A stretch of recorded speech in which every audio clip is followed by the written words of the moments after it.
are affected. And when you affect the children, you affect the future. My Lord, my Lord.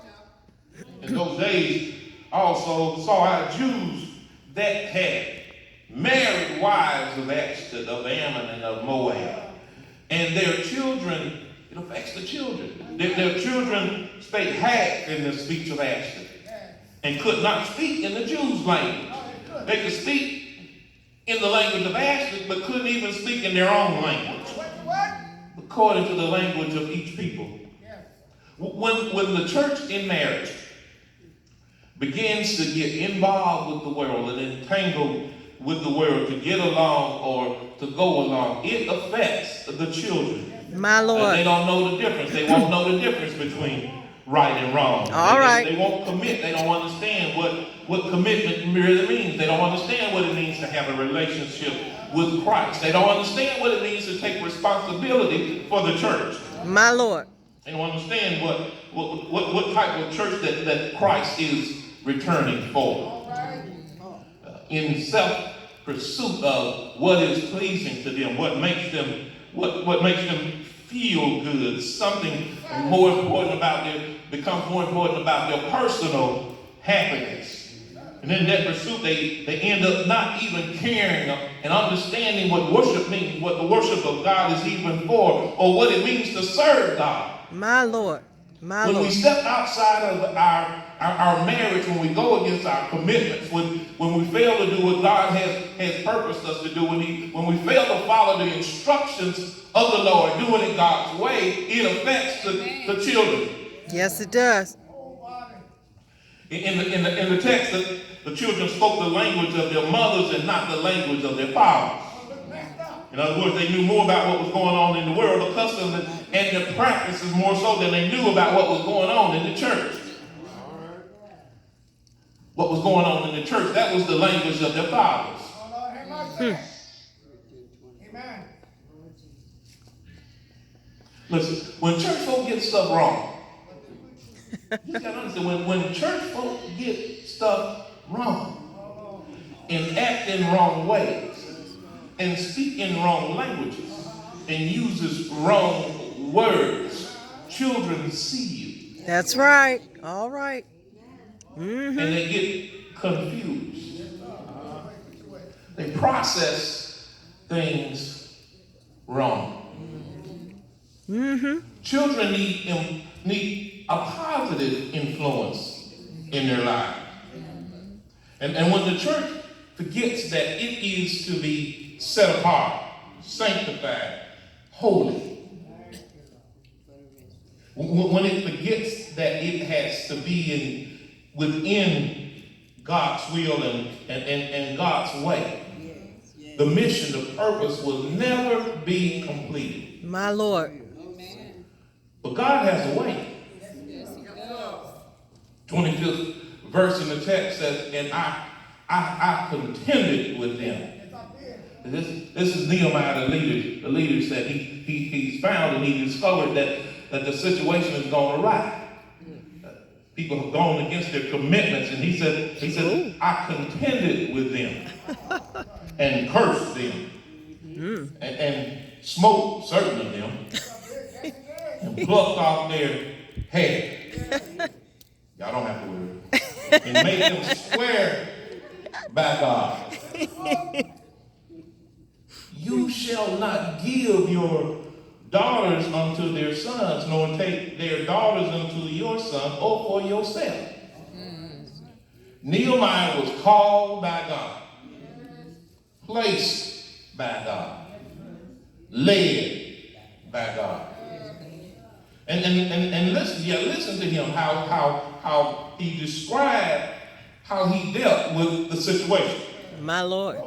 He didn't pretend that he didn't see stuff that was wrong. All right. That's right. He didn't worry about hurt feelings. He contended with them. He called it out. He cursed them. He fought with them. My Lord. In other words, he hit some of them, pulled out the hair. He put parents in check. He made the parents accountable for making sure the children didn't make the same mistakes that they had made. My Lord. He let them know that they were dealing with a stronghold, making the same mistakes, going around the same old circles, doing the same stuff over and over again.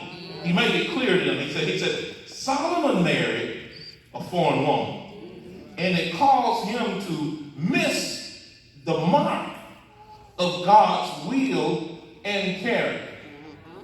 Sometimes we set goals for ourselves, and we're happy when we accomplish our own goals, those things that we decide that we want to be, or who we want to be, or what we want to accomplish. But how many know that God's mark is much farther down the road than anything that we could ever see? My Lord.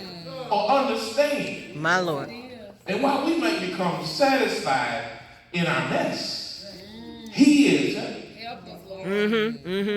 And Nehemiah gave the message that a wrong marriage produces unfaithfulness to God. My Lord. Unfaithfulness to God means that God is no longer the center of our life. All right. Foreign women, worldly beliefs, selfishness, and disobedience results not in the type of church that God is returning for.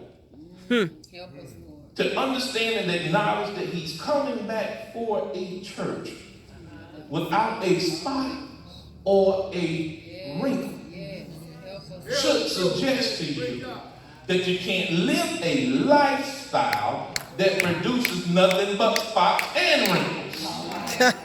All right. And if we aren't careful, this wrong thinking can reach the pulpit. Yes, it can. The 28th verse in the chapter says, and one of the sons of Joiada, the son of Elisha, the high priest, son of the preacher man, married outside of the church. He was son-in-law to Sanballat the Horonite. Listen to what Nehemiah said. Therefore, I chased him from me. Grandson of the high priest had married the daughter of the enemy. Nehemiah drove him away. Let me hurry. At the 29th to the 31st verse. Remember them, oh my God, because they have defiled the priesthood and the covenant of the priesthood and of the Levites. Thus cleanse I them from all strangers and appointed the wards of the priests and the Levites, everyone in his business. And for the wood offering at times appointed, and for the first fruits, wood offering, the altar call, and for the first fruit, the tithe, how we're supposed to give. Remember me, oh my God, for good. Nehemiah took control of things. My Lord. Dealt with it as he saw it. Laid it out in terms of this is God's way. Him, Nehemiah, called of God on an assignment without any fear. Cleaned out the city. My Lord. Then he made sure that everybody knew what was required of them. Made sure that the altar was supplied like it should. Made sure that people bought the first fruits of the harvest, talking about the tithe, to support the church. He prayed to God. How many know this is a house of prayer? Yes, yeah. He prayed to God. He asked God to remember those who had defiled the priesthood. And then he asked God to remember him for his good, for his obedience. Remember him in his steadfastness. My Lord. In obeying the will of God. And in doing so, there was no meekness in Nehemiah. My Lord. Because it was all about doing it God's way. All right. All right.